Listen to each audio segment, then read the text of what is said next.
Imagine waking up to find that a single AI system just replaced an entire department, marketers, designers, even your tech team. Sounds dramatic?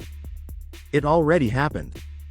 This isn't science fiction, it's the real story of how one AI platform transformed a startup's workflow overnight. We're talking about AI agents like AutoGPT and multi-tool systems like Zapier plus ChatGPT combinations. With just prompts and automations, they're doing the job of full-time staff, faster and cheaper. Let's break down what these AI tools replaced. Marketing teams. AI now writes blogs, captions, and ad copy in minutes. Jasper, Copy.ai, and ChatGPT are already cutting content teams in half. Designers. No need for Photoshop pros, tools like MidJourney and Leonardo. I generate brand-ready images with a prompt. Customer support.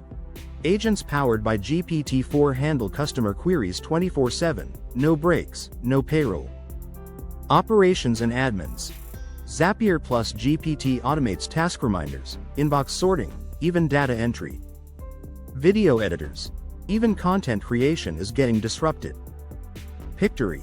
Yes, the one powering this video, turns text into polished, voice-over videos in minutes. This shift isn't just about speed. It's about replacing roles, entire roles, with systems. Startups are scaling with 3 people and 15 AI tools. And companies that don't adapt? They're already behind. Want to know what tools are shaping the future, and which jobs are next? Subscribe to SolAltis now, because the AI revolution isn't coming. It's already here.